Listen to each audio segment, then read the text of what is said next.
we should seek to find purpose into our friendships. We should seek to see that our friendships are serving a bigger purpose beyond us. How can our friendships be a blessing? And how can I, as your friend, help you serve God the best way you can?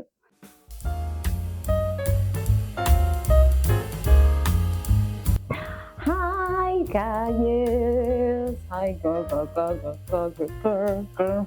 The scripture says, build yourself up in your most holy faith. Now it feels like building myself up in my most holy faith. How are you? How have you been? How is your week coming along? How is your day? I hope you're having a good one, and if not, we pray for better days. And I'm about to bring some encouragement your way, so it will just be there. My name is Grace. I'm excited to have you join me today. And today we're talking about a series we started sometime back, friendships. And today we are asking ourselves, how do we maintain the friendships that God brings our way?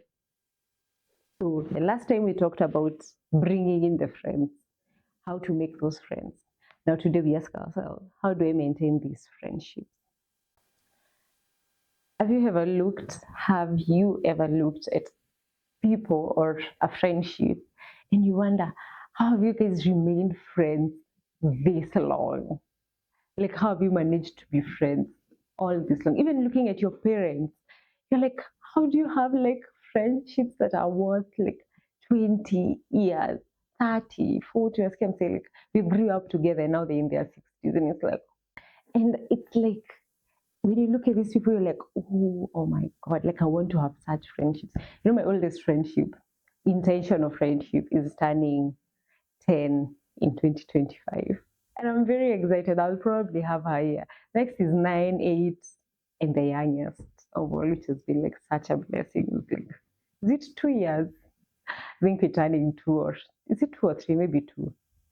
3, actually, maybe 3. Oh, okay, maybe 2 and something. But the point is, it's possible to maintain the people that God brings in our lives. So how do we do that? How do we get to those people we admire and look and be like, oh my gosh, for like all that long? Jeez, you're my role model.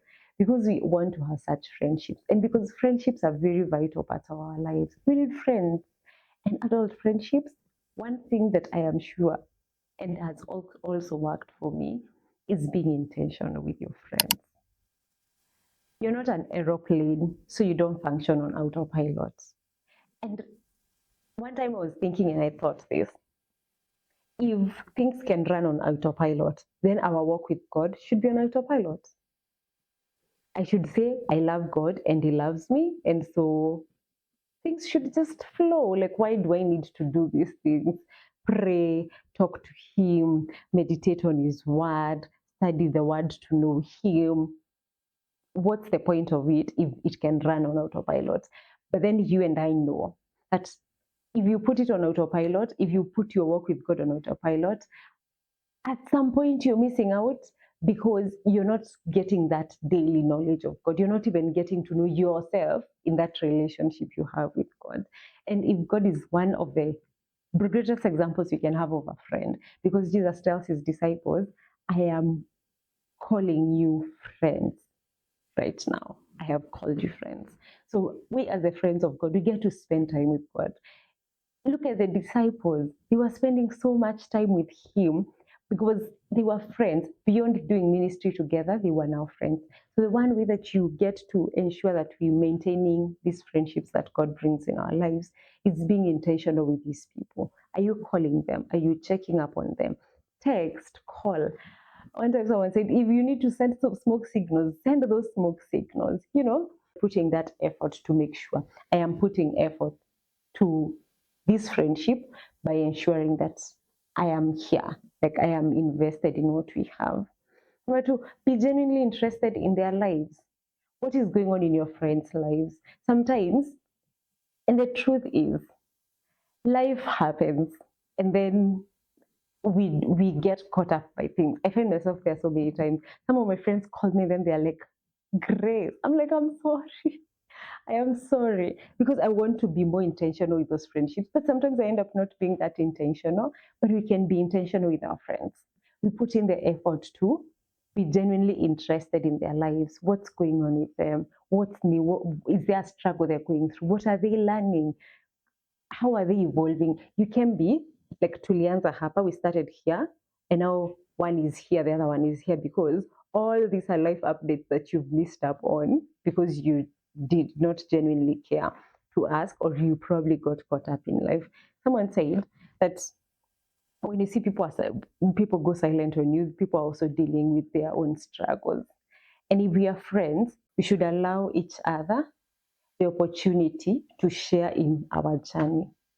So you can be like, it's not okay for you to be struggling alone when you have friends. It's not okay for your friend to be struggling alone and you're a friend to them. But sometimes people won't talk. Some people are like, it's hard for me to share. Poke it, ask like, how are you actually really ask, how are you actually doing? I remember saying that if I ask you, how are you, I want the long version answer, because I want to know, how is your heart? How are you feeling? You know, what's going on in your life? Is there something I can pray to God about with you? Is there something you're trusting God for? Is there something you're dealing with?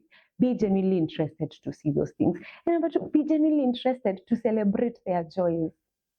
I was listening to a good episode in the Best Kept Secrets. I'll actually link that episode down below.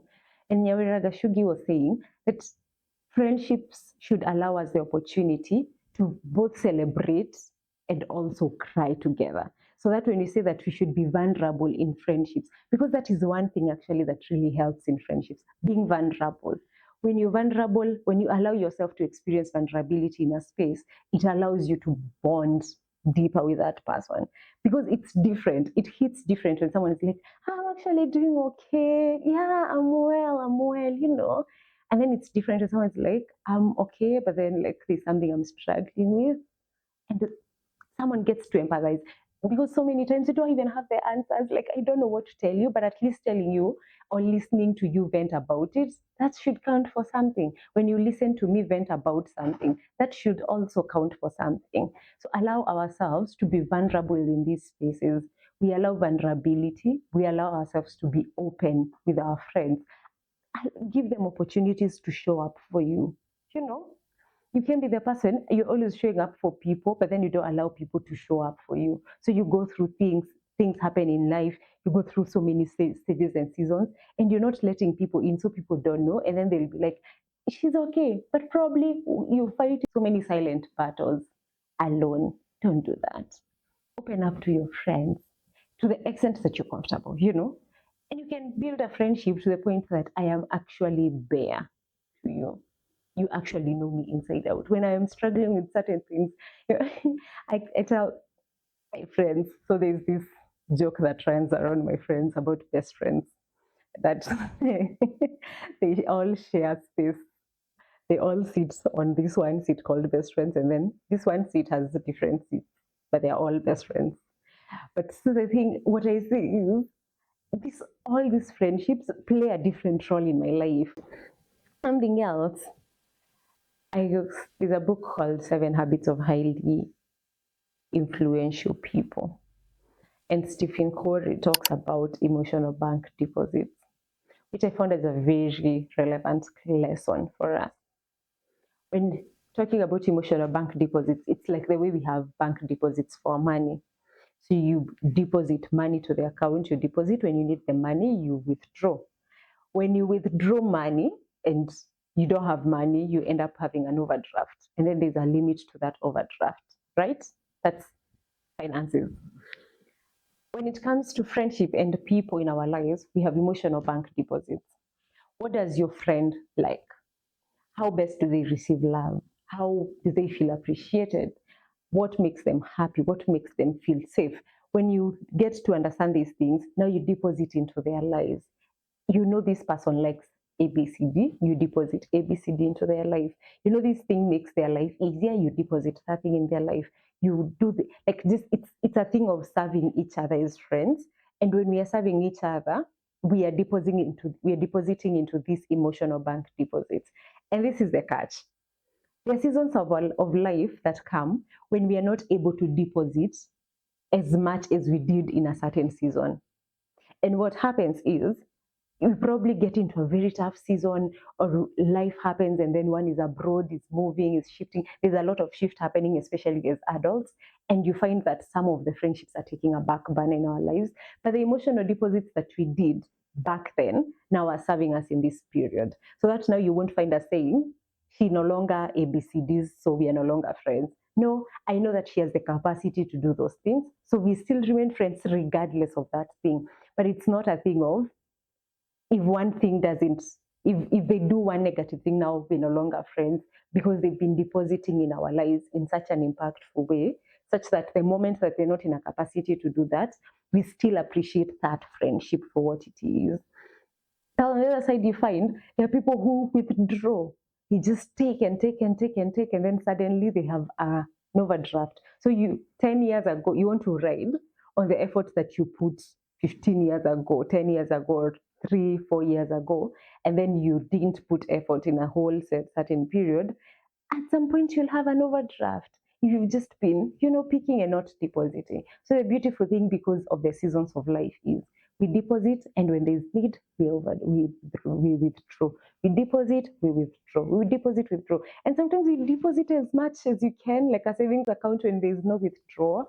And those relationships end up serving us even on longer and longer seasons of our lives. And I think that's a thing that works on so many friendships, because we are human beings. And unless we are seeking the good in people, we will always see faults. Because we are human beings, we'll always have faults. There are things I am not good at. There are things I see people do for their friends. I'm like, I wish I was in that position, but So it's a thing of understanding the seasons of life that we experience. And if you're in a season where you can deposit in your friends, which we should be aiming for, deposit as much as you can. Bless their lives as much as you can. Like, pump that thing, pump that friendship. So that when we now need to do withdrawals, it doesn't deplete our friendships. You see, the friendship I'm talking about, that's turning 10. We were friends since high school. We've been friends since high school, Form 2, Form 3, Form 4, throughout campus and up to now. But at a certain season of our lives, we got to a point where it felt like we were caught up in so many other things, such that we were not putting effort into the friendship. And what happened is we drifted. But the drifting was not, I hate you and no longer want to see you in my life. It was a drifting off.